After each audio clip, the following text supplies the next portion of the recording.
ओम सूर्य नमः साथियों। मित्रों, आज का यह दिन अत्यंत पावन है क्योंकि आज रविवार है। जो मनुष्य रविवार के दिन भगवान सूर्य देव की यह पावन कथा सुन लेता है, उसके जीवन के सारे दुख स्वयं मिट जाते हैं।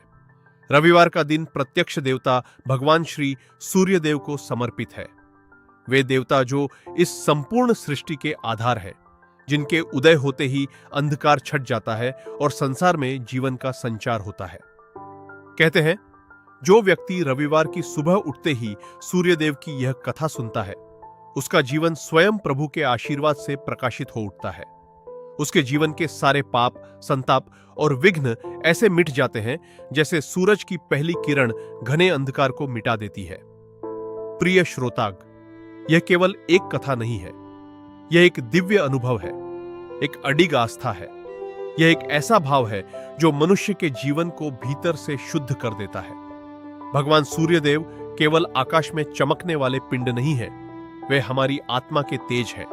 वे हमारे आरोग्य, हमारी बुद्धि और हमारे यश के कारक हैं। जब हम सच्चे मन से रविवार के दिन सूर्यदेव की कथा सुनते हैं, तो घर की दरिद्रता और नकारात्मकता का नाश होता है। घर में सुख, सौभाग्य और आरोग्य का वास होता है। व्यापार में यश मिलता है और मन में एक नई ऊर्जा का संचार होता है। इसलिए यह दिन केवल पूजा का नहीं, बल्कि आत्मशुद्धि और संकल्प का दिन है। अब इस पावन सुबह अपने मन को शांत कीजिए, अपनी सांसों की गति को धीमा कीजिए और अपने भीतर उस दिव्य प्रकाश को महसूस कीजिए जो कहता है, ओम सूर्य नमः। जो व्यक्ति श्रद्धा से इस मंत्र का जाप करता है और रविवार की कथा को भावपूर्वक सुनता है, उसके मार्ग की हर बाधा स्वयं सूर्यदेव दूर करते हैं। तो आइए अपने भीतर की श्रद्धा को जागृत कीजिए। दोनों हाथ जोड़िए और प्रेम से कहिए, जय श्री सूर्यदेव, जय भास्कर, जय दिनकर।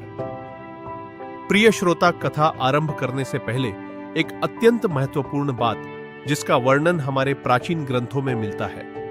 कोई भी दिव्य कथा यदि बीच में छोड़ दी जाए तो वह अधूरी रह जाती है और मन को वह शांति नहीं मिल पाती जिसके लिए हम इसे सुन रहे हैं। इसलिए मेरा आपसे निवेदन है कि आज की इस रविवार की विशेष कथा को अंत तक अवश्य सुने।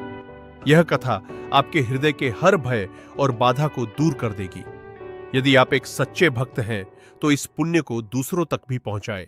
इस वीडियो को लाइक करें, अपने प्रियजनों के साथ साझा करें और हमारे चैनल भक्ति सक्सेस स्टोरीज को सब्सक्राइब करना ना भूलें, ताकि हर सप्ताह आपको ऐसी ही जीवन बदल देने वाली कथाएं मिलती रहे। प्राचीन भारत के गौरवशाली इतिहास में एक अत्यंत वैभवशाली और सुंदर नगर था, जिसका नाम था चंदनपुर। चंदनपुर की सुंदरता ऐसी थी कि मानो स्वर्ग से कोई टुकड़ा धरती पर उतर आया हो। चारों ओर हरे भरे उपवन, कलकल करती नदियां और गगनचुंबी मंदिर उस नगर की शोभा बढ़ाते थे। चंदनपुर की प्रजा अत्यंत सुखी और संतुष्ट थी और इसका श्रेय जाता था वहां के न्यायप्रिय और धर्मपरायण राजा नरोत्तम को। राजा नरोत्तम अपने नाम के अनुरूप ही पुरुषों में उत्तम थे। वे केवल एक शासक नहीं, बल्कि अपनी प्रजा के लिए एक पिता के समान थे। उनके राज्य में अन्याय का कोई स्थान नहीं था। राजा का हृदय दया और करुणा का सागर था। उनके खजाने हमेशा अन्न और धन से भरे रहते थे। स्वर्ण, हीरे, मोती और अनमोल रत्नों के भंडार चंदनपुर के वैभव की गवाही देते थे। कहा जाता था कि राजा नरोत्तम के शासन में किसी भी व्यक्ति को भूखा नहीं सोना पड़ता था। राजा नरोत्तम की पत्नी महारानी वैशाली भी अत्यंत रूपवती और गुणवती थी। वे एक सच्ची पतिव्रता और मृदुभाषी महिला थी। धार्मिक कार्यों में उनकी गहरी रुचि थी और वे सदैव राजा के साथ कंधे से कंधा मिलाकर राजधर्म का पालन करती थी, चाहे प्रजा की सेवा हो या महल के भीतर की व्यवस्था। महारानी वैशाली ने अपनी बुद्धिमत्ता और प्रेम से सबका मन जीत लिया था। राजा और रानी के बीच का प्रेम और सामंजस्य पूरे नगर के लिए एक उदाहरण था। जब भी राज्य पर कोई विपत्ति आती या राजा किसी दुविधा में होते, महारानी वैशाली अपनी मधुर वाणी और सही सलाह से उनका मार्ग प्रशस्त करती थी। चंदनपुर में सब कुछ पूर्ण था। सुख सुविधाओं की कोई कमी नहीं थी। खजाने भरे थे, प्रजा खुश थी। लेकिन कहते हैं ना कि विधाता की लेखनी में कुछ ना कुछ अधूरापन अवश्य रह जाता है। राजा नरोत्तम और महारानी वैशाली के जीवन में एक बहुत बड़ी कमी थी। उनके विवाह को कई वर्ष बीत चुके थे, लेकिन राजमहल के आंगन में आज तक किसी बालक की किलकारी नहीं गूंजी थी। राजा का कोई उत्तराधिकारी नहीं था। यह दुख राजा और रानी को भीतर ही भीतर खाए जा रहा था। राजा ने संतान प्राप्ति के लिए अनगिनत यज्ञ करवाए, कठिन अनुष्ठान किए, बड़े बड़े दान पुण्य किए, लेकिन नियति को शायद कुछ और ही मंजूर था। अक्सर चांदनी रातों में जब राजा और रानी महल की झरोखे से नगर को देखते तो उन्हें अपनी विशाल विरासत एक बोझ की तरह लगती। राजा सोचते कि मेरे बाद इस वैभव को कौन संभालेगा, मेरी प्रजा का पिता बनकर कौन उनकी रक्षा करेगा। समय बीतता गया और राजा की चिंता बढ़ती गई। उन्होंने दूर दराज के प्रदेशों से विद्वान ब्राह्मणों और मुनियों को बुलाया, लेकिन सबके प्रयास निष्फल रहे। अंत में एक बड़े निर्णय के साथ राजा ने वंश को आगे बढ़ाने के लिए दूसरा विवाह करने का निश्चय किया। शुरुआत में महारानी वैशाली का मन थोड़ा दुखी हुआ, लेकिन अपनी निस्वार्थ ममता और राजा के वंश की चिंता के कारण उन्होंने इस निर्णय को स्वीकार कर लिया। राजा नरोत्तम ने बड़े धूमधाम से एक दूसरे राज्य की सुंदर और सुशिक्षित कन्या जयवंती से विवाह किया। महारानी जयवंती के आने से महल में एक बार फिर खुशियों की लहर दौड़ी। सबको लगा कि अब तो चंदनपुर को उसका राजकुमार मिल ही जाएगा। महारानी वैशाली ने भी बड़े बहन की तरह जयवंती का स्वागत किया और उसे पूरा सम्मान दिया।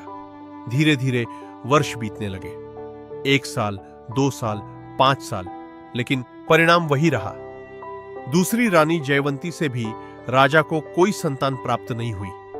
राजा नरोत्तम अब गहरे अवसाद में डूबने लगे।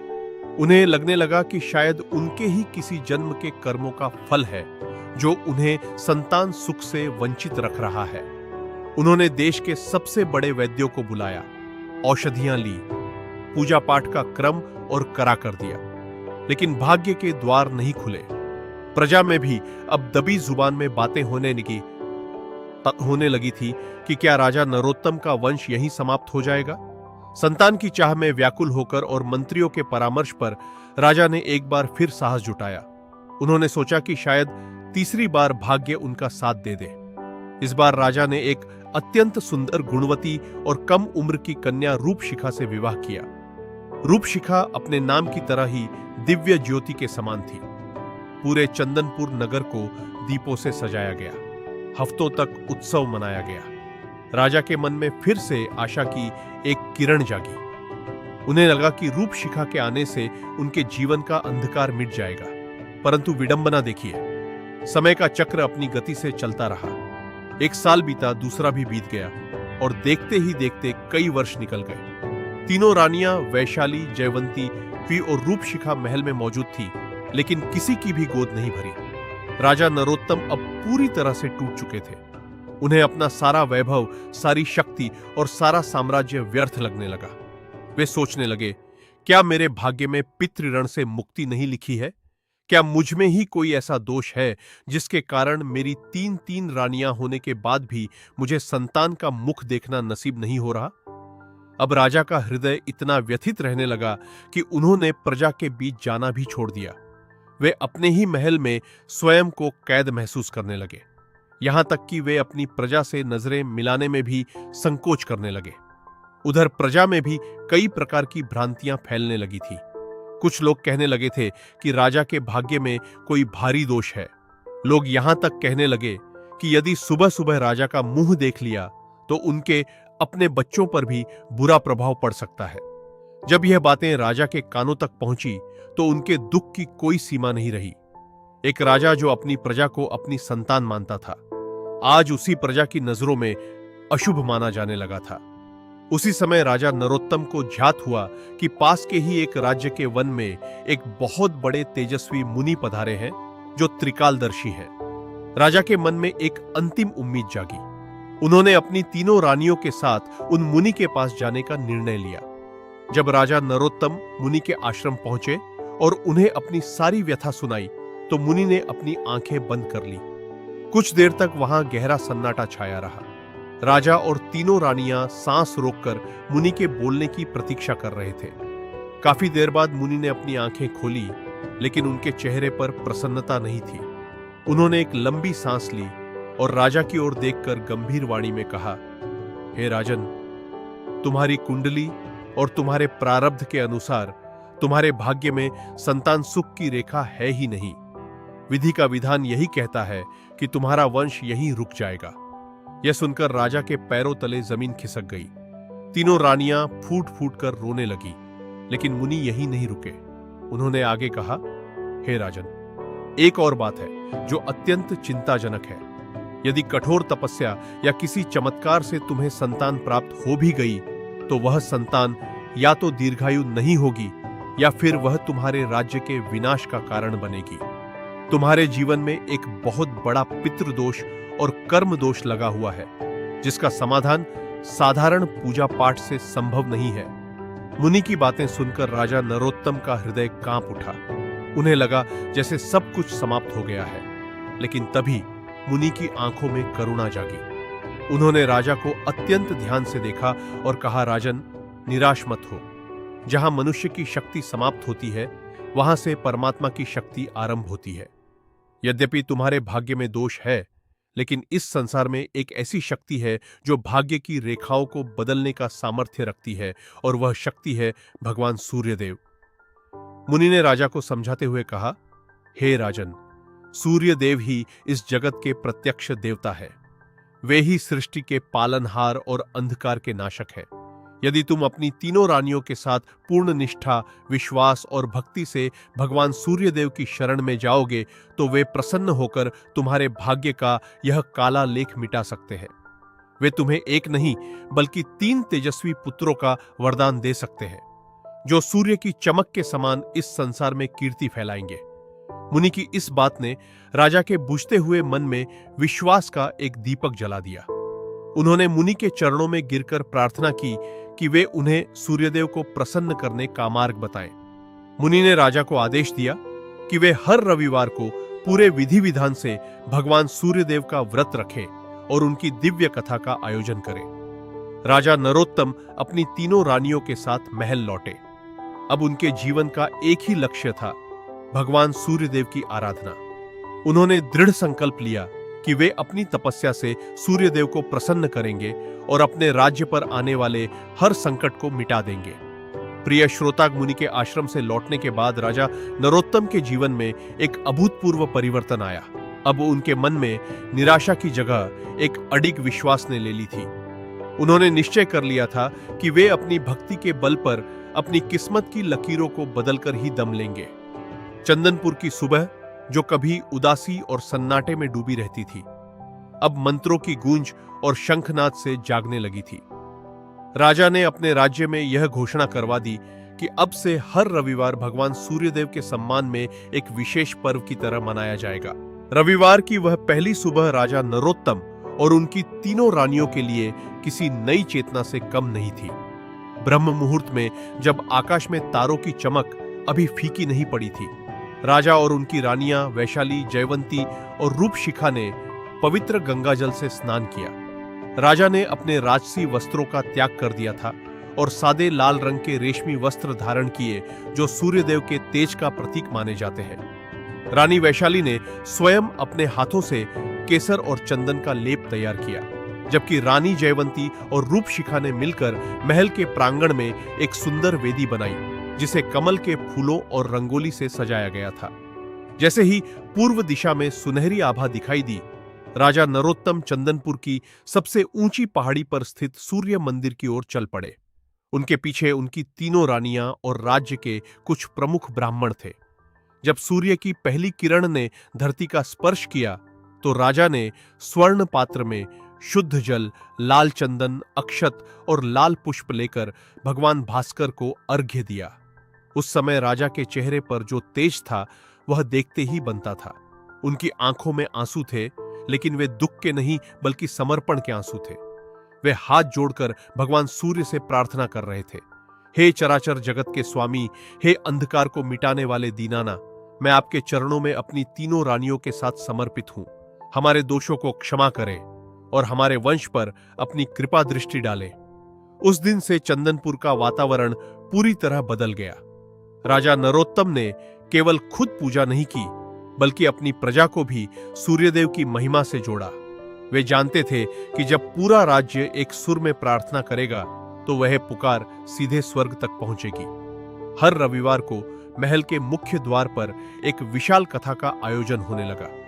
राजा स्वयं अपनी रानियों के साथ वहां बैठते और मुनि द्वारा बताए गए भगवान सूर्य के गुणों का श्रवण करते। प्रिय श्रोता, राजा की भक्ति इतनी गहरी थी कि उन्होंने अपनी रानियों को भी इस मार्ग पर चलने के लिए प्रेरित किया। रानी वैशाली, जो सबसे बड़ी और समझदार थी, उन्होंने राज्य की महिलाओं को एकत्रित करना शुरू किया और उन्हें पतिव्रता धर्म और सूर्य उपासना के महत्व के बारे में बताना शुरू किया। रानी जयवंती ने निर्धनों को भोजन कराने और गौ सेवा का संकल्प लिया, क्योंकि मुनि ने कहा था कि सेवा से ही प्रारब्ध कटते हैं। सबसे छोटी रानी रूपशिखा, जो अपनी चंचलता के लिए जानी जाती थी, वे भी अब शांत और गंभीर रहने लगी थी। वे घंटों सूर्य मंदिर की सफाई करती और वहां के दीपकों का ध्यान रखती। जैसे जैसे सप्ताह बीतते गए, राजा की तपस्या और कठिन होती गई। वे अब रविवार के दिन अन्न का त्याग कर देते और केवल जल ग्रहण करते। वे घंटों सूर्य की प्रखर धूप में खड़े होकर ओम घृणी सूर्य नमः का जाप करते। उनकी त्वचा धूप से झुलसने लगी थी, लेकिन उनके चेहरे का आंतरिक तेज बढ़ता जा रहा था।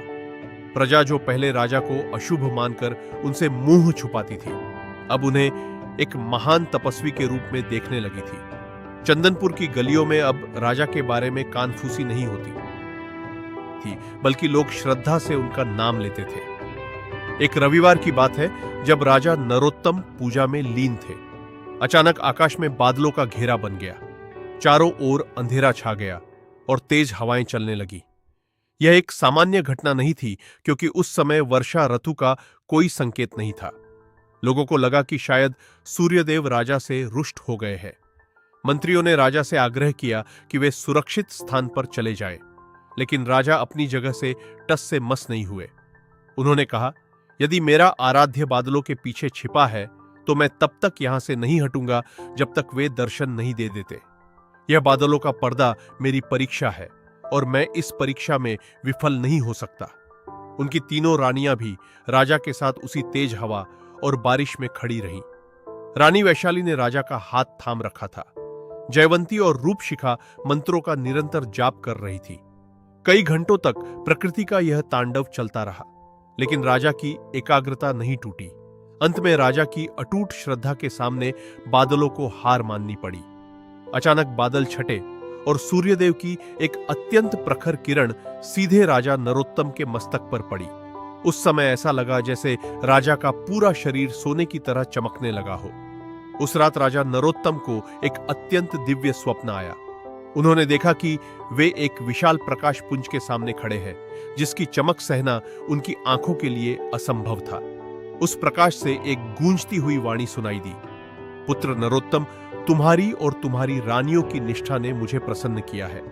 प्रारब्ध के नियम बहुत कठिन होते हैं, लेकिन सच्ची भक्ति उन नियमों को भी शिथिल कर सकती है। तुम्हारे घर में खुशियों का आगमन होगा, लेकिन याद रखना, जो उपहार मैं तुम्हें देने जा रहा हूं वह एक बड़ी जिम्मेदारी के साथ आएगा। अगले दिन सुबह जब राजा उठे तो उनके मन में एक अजीब सी शांति थी। उन्होंने यह स्वप्न अपनी रानियों को बताया। तीनों रानियां भावुक हो गईं। कुछ ही महीनों के भीतर चंदनपुर के राजमहल से वह शुभ समाचार मिला जिसकी प्रतीक्षा वर्षों से की जा रही थी। महारानी वैशाली ने गर्भ धारण किया था। पूरे राज्य में ढोल नगारे बजने लगे। प्रजा खुशी से झूम उठी। राजा ने दिल खोलकर दान दिया, लेकिन यह तो केवल शुरुआत थी। कुछ ही हफ्तों के अंतराल पर रानी जयवंती और रानी रूपशिख ने भी शुभ समाचार दिया। राजा की प्रसन्नता का ठिकाना नहीं रहा। जिस घर में एक किलकारी के लिए तरस रहे थे, वहां अब 3-3 खुशियों की दस्तक थी। चंदनपुर का कोना कोना भगवान सूर्यदेव के जयकारों से गूंज उठा। हर घर में रविवार का व्रत होने लगा और लोग राजा को अपना भाग्य विधाता मानने लगे। प्रिय श्रोताग, समय का पहिया अपनी अनंत गति से चलता रहा और चंदनपुर की धरती उस ऐतिहासिक क्षण की गवाह बनी जिसकी प्रतीक्षा सदियों से की जा रही थी। वसंत ऋतु का आगमन हो चुका था। चंदनपुर के उपवनों में फूल खिले थे और हवाओं में एक दिव्य सुगंध घुली हुई थी। वह चैत्र मास के शुक्ल पक्ष की सप्तमी तिथि थी। भगवान सूर्य की प्रिय तिथि महारानी वैशाली के कक्ष से पहली बार एक नन्हे बालक के रोने की आवाज आई। वो आवाज केवल एक बालक का रुदन नहीं था, बल्कि चंदनपुर के अंधकारमय भविष्य पर विजय की घोषणा थी। जैसे ही सूर्य की पहली सुनहरी किरण ने राजमहल के कंगूरों को छुआ, महारानी वैशाली ने एक अत्यंत तेजस्वी पुत्र को जन्म दिया। उस बालक का रंग कुंदन की तरह दमक रहा था और उसके मुखमंडल पर एक ऐसा ओज था जिसे देखकर स्वयं राजवैद्य भी चकित रह गए। राजा नरोत्तम की आंखों से हर्ष के आंसू बहने लगे। उन्होंने अपने ज्येष्ठ पुत्र का नाम रखा आदित्य प्रताप। लेकिन खुशियों का यह सिलसिला यहीं नहीं रुका। ठीक कुछ दिनों के अंतराल पर जब दोपहर का सूरज अपने पूरे शबाब पर था, महारानी जयवंती ने एक प्रतापी पुत्र को जन्म दिया। उस बालक की आंखों में एक गजब की चमक थी, जैसे स्वयं दोपहर का सूर्य उसकी आंखों में उतर आया हो। राजा ने उसका नाम भानु तेजस रखा और अंत में जब संध्या की लालिमा आकाश को सिंदूरी रंग में रंग रही थी, सबसे छोटी रानी रूपशिखा ने एक अत्यंत सौम्य और सुंदर पुत्र को जन्म दिया, जिसका नाम रवि किरण रखा गया। प्रिय श्रोताक, आप कल्पना कीजिए उस दृश्य की।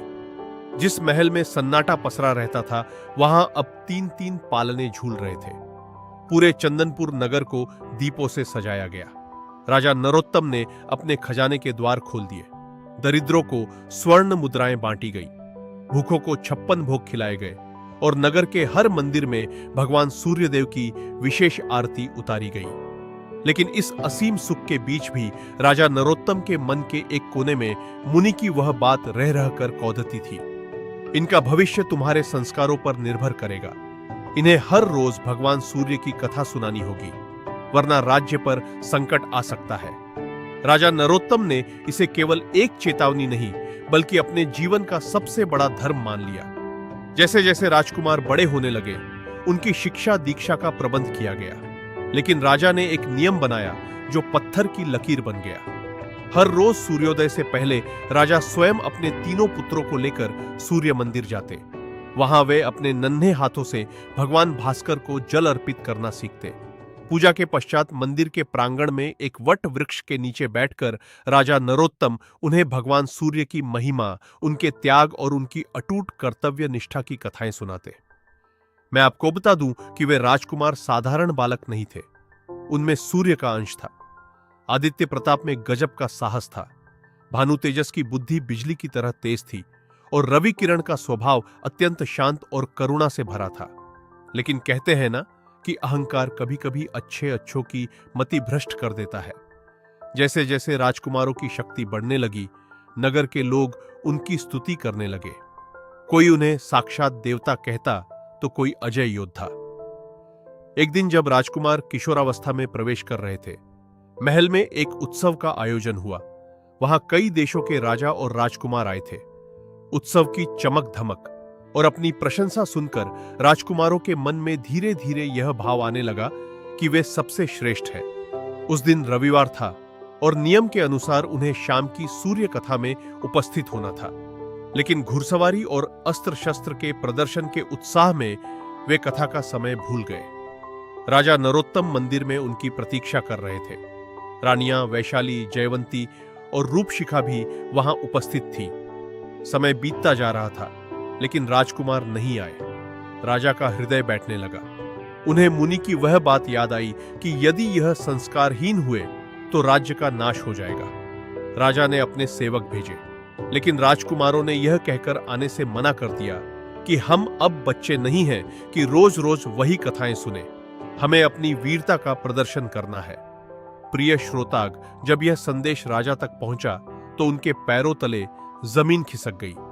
उसी क्षण बिना किसी बादल के आकाश में बिजली करकी। चंदनपुर की जो नदियां कल कल बह रही थी, उनका पानी अचानक काला पड़ने लगा। यह अशुभ संकेत था। राजा समझ गए कि सूर्यदेव की उपेक्षा का परिणाम शुरू हो चुका है। मुनि ने कहा था कि संकट किसी भी रूप में आ सकता है। राजा नरोत्तम तुरंत उस स्थान पर पहुंचे जहां राजकुमार अपने कौशल का प्रदर्शन कर रहे थे। उन्होंने देखा कि उनके तीनों पुत्रों के चेहरों का वह दिव्य तेज जो जन्म से था, धीरे धीरे फीका पड़ रहा था। उनकी आंखों की चमक कम हो रही थी और वे अजीब सी थकान महसूस कर रहे थे। राजा ने गरज कर कहा, पुत्रों, तुम जिसे अपनी वीरता समझ रहे हो वह केवल उस परमपिता सूर्य का आशीर्वाद है। यदि जड़ ही कट गई तो वृक्ष कितनी देर हरा रहेगा। तुमने आज न केवल नियम तोड़ा है बल्कि उस शक्ति का अपमान किया है जिसने तुम्हें यह जीवन दिया है। राजकुमारों को पहले तो यह बात समझ नहीं आई, लेकिन जैसे ही उन्होंने देखा कि चंदनपुर के हरे भरे पेड़ सूखने लगे हैं और प्रजा में हाहाकार मचने लगा है, उनका अहंकार चूर चूर हो गया। उन्हें अपनी गलती का एहसास हुआ। लेकिन क्या अब बहुत देर हो चुकी थी? क्या सूर्यदेव का क्रोध शांत होगा? प्रिय श्रोता, चंदनपुर के आकाश में छाई वह रक्त रंजित लालिमा कोई साधारण संध्या नहीं थी। वह आने वाले भीषण विनाश की आहट थी। राजा नरोत्तम का हृदय कांप उठा जब उन्होंने देखा कि उनके तीनों प्रतापी पुत्र, जो कल तक सिंह की भांति दहाड़ते थे, आज असहाय होकर धरती पर गिर पड़े हैं। उनके शरीरों से वह स्वर्णमय आभा गायब हो चुकी थी। आदित्य प्रताप, जिसका शरीर वज्र के समान था, अब पीला पड़ गया था। भानु तेजस की प्रखर बुद्धि जैसे किसी गहरे कोहरे में खो गई थी और सौम्य रवि किरण की आंखें पथरा गई थीं। नगर में त्राही त्राही मच गई। जिस चंदनपुर में कभी खुशहाली की सुगंध महकती थी, वहां अब डर और मौत का सन्नाटा पसरने लगा था। कुओं का पानी सूख गया, लहलहाती फसलें क्षण भर में राख हो गईं और पशु पक्षी बिना किसी कारण के प्राण त्यागने लगे। प्रजा, जो राजा को भगवान मानती थी, अब व्याकुल होकर राजमहल के बाहर एकत्रित होने लगी। उनके विलाप की आवाजें राजा नरोत्तम के कानों में गर्म शीशे की तरह उतर रही थीं। महारानी वैशाली, जयवंती और रूपशिखा अपने पुत्रों की यह दशा देखकर पागलों की भांति विलाप करने लगी। वैशाली ने अपने ज्येष्ठ पुत्र आदित्य का सिर अपनी गोद में रखा और उसके ठंडे पड़ते हाथों को सहलाने लगी। वह बार बार सूर्यदेव को पुकार रही थी, हे दीनाना, यदि अपराध इन बालकों ने किया है तो दंड मुझे दीजिए। इन्होंने तो अभी जीवन देखा भी नहीं है। क्या आपकी कृपा इतनी क्षणभंगुर है कि एक भूल से ही समाप्त हो गई? प्रिय श्रोताग, उस समय राजा नरोत्तम की जो स्थिति थी उसे शब्दों में बयान करना असंभव है। एक तरफ उनका पुत्र प्रेम था और दूसरी तरफ राजधर्म। उन्होंने अपनी आंखों के सामने अपने साम्राज्य को खंडहर बनते देखा। तभी अचानक राजमहल के मुख्य द्वार पर वही तेजस्वी मुनि प्रकट हुए जिन्होंने वर्षों पहले राजा को सूर्यदेव की उपासना का मार्ग दिखाया था। राजा नरोत्तम दौड़कर मुनि के चरणों में गिर पड़े। उनके कंठ रंधे हुए थे। हे महात्मा, देखिए, अनर्थ हो गया। मेरे पुत्रों के अहंकार ने मेरे पूरे चंदनपुर को जलाकर रख दिया है। मुझे मार्ग दिखाएं, वरना मैं इसी क्षण अपने प्राण त्याग दूंगा। मुनि की आंखों में करुणा तो थी, पर स्वर अत्यंत गंभीर था। उन्होंने राजा को उठाकर खड़ा किया और कहा, राजन, मैंने तुमसे पहले ही कहा था कि यह पुत्र सूर्य के अंश हैं। सूर्य का धर्म है प्रकाश देना और स्वयं जलकर संसार को जीवन देना। लेकिन तुम्हारे पुत्रों ने प्रकाश को अपना अधिकार समझ लिया और सेवा के बदले अहंकार को चुन लिया। जब सूर्य का प्रकाश अहंकार के बादलों से घिर जाता है तो वह जीवन देने वाली ऊष्मा विनाशकारी अग्नि बन जाती है। यह जो संकट तुम देख रहे हो, यह सूर्यदेव का क्रोध नहीं है, बल्कि यह तुम्हारे पुत्रों के भीतर बुझती हुई उस ज्योति का परिणाम है। यदि आज आधी रात तक इनका प्रायश्चित पूर्ण नहीं हुआ तो यह तीनों सदा के लिए मौन हो जाएंगे और चंदनपुर का नाम इतिहास के पन्नों से मिट जाएगा। मुनि की यह बात सुनकर तीनों रानियां सन्न रह गईं। मुनि ने आगे कहा, इसका केवल एक ही मार्ग है, हृदय का तर्पण। राजा को अपनी सबसे प्रिय वस्तु का त्याग करना होगा और राजकुमारों को अपनी शक्ति का नहीं, बल्कि अपनी भूल का साक्षात स्वीकार करना होगा। उन्हें घुटनों के बल चलकर सूर्य कुंड तक जाना होगा और वहां अपने अहंकार की आहुति देनी होगी। लेकिन स्मरण रहे, उनकी देह अब बहुत दुर्बल है। क्या वे यह कर पाएंगे? प्रिय श्रोताग, राजा नरोत्तम ने अपनी तलवार अपनी रानियों के चरणों में रख दी और कहा, एक राजा के लिए उसका गौरव और उसका सिंहासन सबसे प्रिय होता है। मैं आज इसी क्षण इस सिंहासन का त्याग करता हूं। मैं अब राजा नहीं, केवल एक पिता और सूर्यदेव का एक साधारण दास हूं। उधर राजकुमारों की चेतना धीरे धीरे वापस आई, पर वे इतने कमजोर थे कि हाथ उठाना भी उनके लिए भारी था। जब उन्हें अपनी माता और पिता के त्याग का पता चला तो उनकी आंखों से पश्चाताप की अविरल धारा बह निकली। आदित्य प्रताप ने कांपते स्वर में कहा, पिताश्री, हमें क्षमा करें। हमने समझा था कि यह तेज हमारा अपना है, पर आज समझ आया कि हम तो केवल उस परम पिता के हाथ की कठपुतली हैं। रात्रि का दूसरा पहर शुरू हो चुका था। चारों ओर घनघोर अंधकार था। ऐसा लग रहा था मानो सूर्यदेव ने चंदनपुर की ओर से सदा के लिए अपना मुख मोड़ लिया हो। उसी अंधकार में मुनि के आदेशानुसार तीनों राजकुमारों ने घुटनों के बल चलना शुरू किया। राजमहल से सूर्यकुंड की दूरी लंबी थी और रास्ता नुकीले पत्थरों और कांटों से भरा था। महारानी वैशाली, जयवंती और रूपशिखा अपने हाथों में दीपक लेकर उनके साथ साथ चल रही थी। हर कदम पर राजकुमारों के घुटनों से रक्त रिस रहा था, लेकिन उनके मुख पर अब अहंकार नहीं बल्कि ओम सूर नमः का करुण जाप था। राजा नरोत्तम सबसे आगे नंगे पैर चल रहे थे, अपने हाथों में उस पवित्र जल का कलश लिए जिसे उन्हें कुंड में अर्पित करना था। नगर की प्रजा जो अब तक क्रोध में थी, अपने राजा और राजकुमारों की यह पीड़ा देखकर भावुक हो गई। लोग अपने घरों से बाहर निकल आए और राजकुमारों के रास्ते से कांटे हटाने लगे। एक अद्भुत दृश्य था। पूरा नगर एक साथ रो रहा था और एक साथ प्रार्थना कर रहा था। जैसे जैसे राजकुमार सूर्यकुंड के समीप पहुंच रहे थे, संकट की छाया और गहरी होती जा रही थी।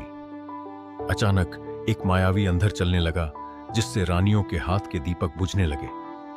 ऐसा लग रहा था जैसे कोई अदृश्य शक्ति उन्हें रोकना चाहती हो। मुनि ने चिल्लाकर कहा, रुकना मत, यह तुम्हारे धैर्य की अंतिम परीक्षा है। यदि आज तुम पीछे हटे तो कल का सूर्य चंदनपुर को कभी नहीं देख पाएगा। प्रिय श्रोता, उस अंधेरी और डरावनी रात में चंदनपुर की धरती एक ऐसी परीक्षा की साक्षी बन रही थी जिसकी कल्पना मात्र से रोंगटे खड़े हो जाए। चारों ओर से बहती वह मायावी हवा केवल राजकुमारों के शरीर को नहीं झकझोर रही थी, बल्कि उनके आत्मविश्वास और उनकी श्रद्धा की जर को हिलाने का प्रयास कर रही थी। धूल और मिट्टी के गुबार ने आंखों को ढक लिया था, लेकिन उन तीनों राजकुमारों के हृदय में अब एक ऐसी दिव्य ज्योति जल चुकी थी जो बाहरी आंधियों से बुझने वाली नहीं थी।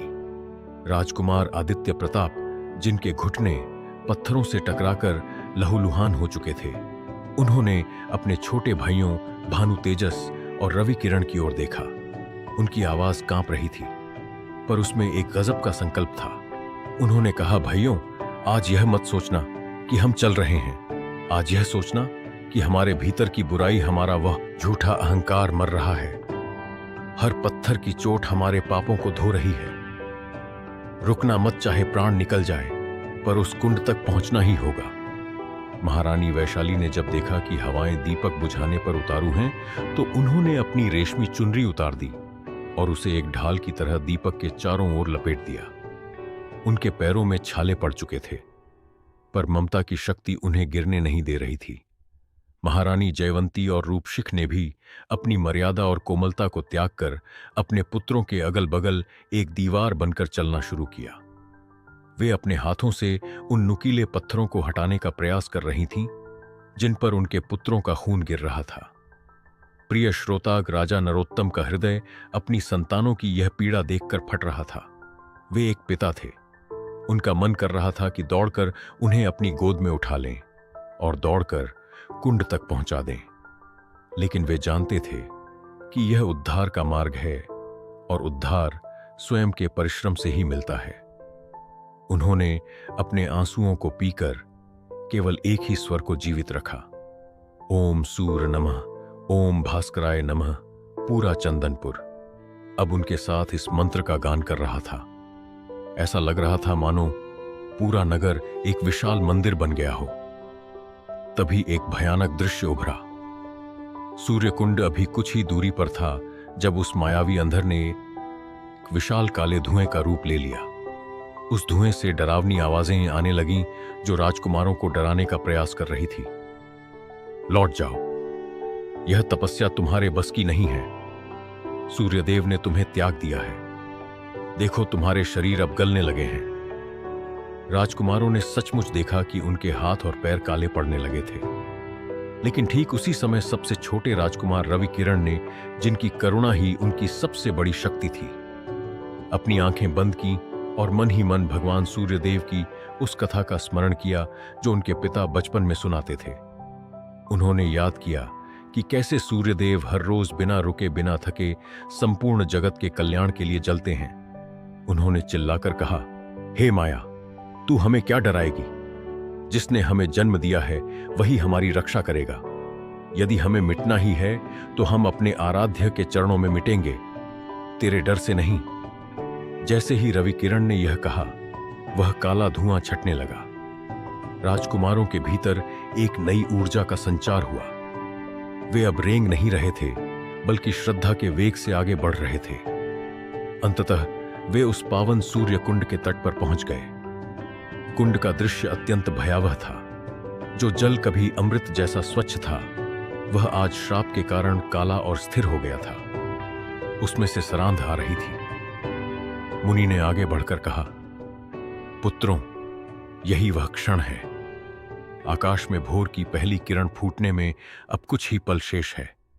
यदि तुम तीनों मिलकर अपने रक्त और आंसुओं को इस जल में मिलाकर सूर्यदेव को अर्घ्य दे सको तो शायद यह जल फिर से पवित्र हो जाए। प्रिय श्रोताग, वो दृश्य अत्यंत भावुक कर देने वाला था।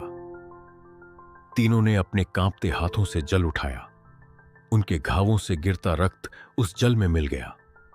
उन्होंने अपनी आंखें बंद की और अपने पूरे जीवन के अहंकार, अपनी गलतियों और अपनी भूलों को उस जल के साथ प्रवाहित कर दिया। राजा नरोत्तम और तीनों रानियां घुटनों के बल बैठकर प्रार्थना करने लगीं। तभी पूर्व दिशा में एक हल्की सी सुनहरी लकीर दिखाई दी। जैसे ही सूर्य की पहली किरण ने उस काले जल का स्पर्श किया, एक चमत्कार हुआ। वह काला पानी अचानक उबलने लगा और देखते ही देखते वह सोने की तरह चमकने लगा। कुंड से एक दिव्य प्रकाश निकला जिसने तीनों राजकुमारों को अपने घेरे में ले लिया। सबकी सांसें थमी हुई थीं। प्रिय श्रोताग, उस अलौकिक प्रकाश के बीच जो दृश्य उभरा वह मानव नेत्रों के लिए सहन करना असंभव था। वह प्रकाश इतना शीतल था कि उसने राजकुमारों के जलते हुए शरीरों को चंदन जैसी ठंडक प्रदान की, और इतना प्रखर था कि चंदनपुर के ऊपर से अंधकार का नामो निशान मिट गया। जैसे ही उस प्रकाश की तीव्रता थोड़ी कम हुई, सबकी आंखें फटी की फटी रह गईं। कुंड के मध्य से साक्षात भगवान सूर्यदेव का स्वरूप तो दिखाई नहीं दिया, लेकिन उनकी दिव्य उपस्थिति का अनुभव हर जीव को होने लगा। वह स्वर्णमय जल अब हिलोरे मार रहा था। अचानक राजकुमार आदित्य प्रताप, भानु तेजस और रवि किरण के शरीरों में एक बिजली सी दौड़ी। उनके घुटनों के गहरे घाव जिनसे रक्त बह रहा था, वे ऐसे भर गए जैसे वहां कभी कोई चोट लगी ही ना हो। उनकी पीली पड़ चुकी त्वचा अब कुंदन की तरह चमकने लगी थी। उनके नेत्रों में वह खोया हुआ ओज वापस लौट आया था, लेकिन इस बार उस ओज में अहंकार की अग्नि नहीं बल्कि विनम्रता की शीतलता थी। तभी आकाशवाणी हुई, एक ऐसी गूंजती हुई गंभीर वाणी जिसने चंदनपुर की हवाओं को थाम दिया। भगवान सूर्यदेव कह रहे थे, हे राजन नरोत्तम, हे वीर राजकुमारों, आज चंदनपुर की जीत हुई है। यह जीत किसी अस्त्र शस्त्र की नहीं बल्कि तुम्हारे भीतर जागे हुए सत्य और श्रद्धा की है। राजकुमारों, स्मरण रहे कि जो शक्ति और तेज तुम्हें प्राप्त है वह तुम्हारा निजी वैभव नहीं है बल्कि वह संपूर्ण सृष्टि की धरोहर है। जब सूर्य तपता है तो वह अपने लिए नहीं बल्कि जगत को जीवन देने के लिए तपता है। जिस दिन तुम्हारे भीतर यह भाव जाग जाता है कि मैं ही सब कुछ हूं, उसी दिन तुम्हारे विनाश की पटकथा लिख दी जाती है। भगवान सूर्य की वह वाणी सुनकर तीनों राजकुमार कुंड के किनारे दंडवत प्रणाम करने लगे। उनके मुख से केवल एक ही शब्द निकल रहा था, क्षमा प्रभु क्षमा। प्रिय श्रोताग, भगवान सूर्य की वाणी आगे गूंजी। राजन, तुम्हारी भक्ति और तुम्हारी पत्नियों के निस्वार्थ प्रेम ने अनहोनी को टाल दिया है। मुनि की वह भविष्यवाणी कि यह पुत्र अल्पायु होंगे, उसे आज मैंने तुम्हारे आंसुओं से धो दिया है। अब यह पुत्र न केवल दीर्घायु होंगे बल्कि धर्म के रक्षक बनेंगे। लेकिन याद रखना, रविवार का यह व्रत और मेरी यह पावन कथा केवल एक अनुष्ठान नहीं है, यह जीवन जीने का आधार है। जो मनुष्य रविवार को मेरी कथा सुनेगा वह कभी भी अहंकार और अज्ञान के अंधकार में नहीं भटकेगा। उसके घर में आरोग्य, यश और सुख का वास सदा रहेगा। जैसे ही आकाशवाणी समाप्त हुई, चंदनपुर में एक और चमत्कार घटित हुआ। आकाश से पुष्पों की वर्षा होने लगी। वह सूखा हुआ सूर्य कुंड अब अमृत के समान जल से लबालब भर गया। जो नदियां सूख चुकी थीं, उनमें अचानक कलकल करता स्वच्छ जल बहने लगा। जो पेड़ ठूठ हो चुके थे, वे पलों में हरे भरे हो गए और उनमें सुंदर फल लग गए। पूरे नगर का वातावरण ऐसा हो गया जैसे साक्षात स्वर्ग धरती पर उतर आया हो। महारानी वैशाली, जयवंती और रूपशिख ने अपने पुत्रों को गले लगा लिया। वे आंसू रुकने का नाम नहीं ले रहे थे, पर वे आंसू अब परम सुख के थे। राजा नरोत्तम ने देखा कि उनके पुत्रों का व्यक्तित्व पूरी तरह बदल चुका है। वे अब केवल राजकुमार नहीं थे, वे भगवान सूर्य के सच्चे प्रतिनिधि बन चुके थे। राजा नरोत्तम ने उसी क्षण कुंड के किनारे खड़े होकर यह संकल्प लिया कि अब चंदनपुर का हर नागरिक रविवार के दिन को आत्मशुद्धि का दिन मानेगा। राजकुमारों ने भी प्रतिज्ञा की कि वे अपनी शक्ति का उपयोग केवल निर्बलों की रक्षा और धर्म की स्थापना के लिए करेंगे। प्रिय श्रोताग, नगर के लोग जो कल तक राजा को अशुभ मान रहे थे, वे अब उनके चरणों की धूल लेने के लिए उमड़ पड़े। राजा ने सबको हृदय से लगाया और कहा, यह मेरा नहीं, यह मेरे सूर्य देव का प्रताप है। जो उनकी शरण में आता है वह कभी खाली हाथ नहीं लौटता। प्रिय श्रोताग, चंदनपुर की वह सुनहरी सुबह आज भी इतिहास के पन्नों में अमर है। जब भगवान सूर्यदेव का आशीर्वाद लेकर राजा नरोत्तम, उनकी तीनों रानियां और तीनों राजकुमार राजमहल की ओर लौटे, तो पूरे नगर की हवाओं में एक अद्भुत शांति व्याप्त थी। प्रजा ने अपने द्वारों पर रंगोलियां सजाई थीं और हर घर से ओम सूर्य नमः का मधुर स्वर सुनाई दे रहा था। लेकिन जैसा कि मैंने आपसे कहा था कि मुनि ने राजा नरोत्तम को एकांत में बुलाकर एक अंतिम रहस्य बताया था। जब उत्सव का शोर थोड़ा कम हुआ, तब राजा नरोत्तम उस घने वन के आश्रम में मुनि के चरणों में जा बैठे। राजा ने विनम्रता से पूछा, हे महात्मा, आपने कहा था कि संकट टल गया है, पर आपने मुझे एकांत में क्यों बुलाया? क्या अब भी मेरे पुत्रों पर कोई काली छाया शेष है? मुनि ने मंद मुस्कान के साथ राजा की ओर देखा और कहा, राजन, भयभीत ना हो। अब कोई संकट नहीं है, बल्कि एक महान सत्य है जिसे तुम्हें आत्मसात करना है। क्या तुम्हें याद है, मैंने कहा था कि तुम्हारे भाग्य में संतान सुख नहीं है? वह सत्य था, लेकिन जो तुम्हें प्राप्त हुआ है वह भाग्य नहीं, वह प्रसाद है। जब मनुष्य अपने पुरुषार्थ और अहंकार को छोड़कर पूरी तरह परमात्मा को सौंप देता है, तो विधाता अपनी लेखनी बदल देता है। तुम्हारे पुत्रों का वह अहंकार वास्तव में तुम्हारा अपना सूक्ष्म अहंकार था, जो अनजाने में तुम्हारे मन में अपने ऐश्वर्य को लेकर बैठ गया था। वह संकट तुम्हारे पुत्रों के लिए नहीं, बल्कि तुम्हारे और तुम्हारे वंश के शुद्धिकरण के लिए था। अब तुम्हारा वंश केवल राजाओं का वंश नहीं, बल्कि सूर्य वंश कहलाएगा, जो युगों युगों तक धर्म का मार्ग प्रशस्त करेगा। मुनि की यह बात सुनकर राजा नरोत्तम की आंखों से ज्ञान के आंसू बह निकले। उन्हें समझ आ गया कि जीवन में जो भी मिलता है वह प्रभु की कृपा है, और जो जाता है वह हमारे कल्याण के लिए ही जाता है। प्रिय श्रोताग, समय बीतता गया। राजा नरोत्तम ने अपनी रानियों वैशाली, जयवंती और रूपशिखा के साथ एक आदर्श जीवन जिया। राजकुमार आदित्य प्रताप ने अपनी वीरता से राज्य की सीमाओं को सुरक्षित किया। भानु तेजस ने अपनी विद्वत्ता से चंदनपुर को ज्ञान का केंद्र बनाया, और रवि किरण ने अपनी करुणा से हर दीन दुखी के आंसू पोंछे। वे तीनों भाई हर रविवार को सूर्य मंदिर की सीढ़ियों पर बैठकर साधारण प्रजा के साथ वही कथा सुनते थे जो उनके पिता ने उन्हें बचपन में सुनाई थी। वे कभी नहीं भूले कि वे उस कुंड की मिट्टी और सूर्यदेव की एक किरण से पुनर्जीवित हुए हैं। कहते हैं कि जब राजा नरोत्तम का अंतिम समय आया तो उन्होंने अपने तीनों पुत्रों को पास बुलाया और कहा, पुत्रों, याद रखना, यह राजपाट, यह स्वर्ण, यह वैभव सब नश्वर है। यदि कुछ शाश्वत है तो वह है तुम्हारी भक्ति और तुम्हारा चरित्र। जिस सूर्य ने तुम्हें जीवन दिया है उसी की तरह निस्वार्थ भाव से जलना सीखो। इतना कहकर राजा ने शांति से अपने प्राण त्याग दिए और कहते हैं कि उनके शरीर से एक ज्योति निकली जो सीधे सूर्यमंडल में विलीन हो गई। प्रिय श्रोता, राजा नरोत्तम की यह कथा हमें सिखाती है कि चाहे परिस्थितियां कितनी भी विकट क्यों ना हो, चाहे भाग्य में कितनी भी बाधाएं क्यों ना लिखी हो, यदि हम सच्चे मन से और पूरी श्रद्धा से भगवान सूर्यदेव का स्मरण करते हैं तो वे हमारे जीवन के हर अंधेरे को मिटा देते हैं। रविवार का यह दिन हमारे भीतर के सूर्य को जगाने का दिन है। यह कथा केवल राजा नरोत्तम की नहीं है, यह आपकी और मेरी कथा है। हमारे भीतर का अहंकार भी कभी कभी हमें अंधा कर देता है, लेकिन जब हम पश्चाताप के कुंड में स्नान करते हैं और श्रद्धा का अर्घ्य देते हैं तो प्रभु की कृपा हमें फिर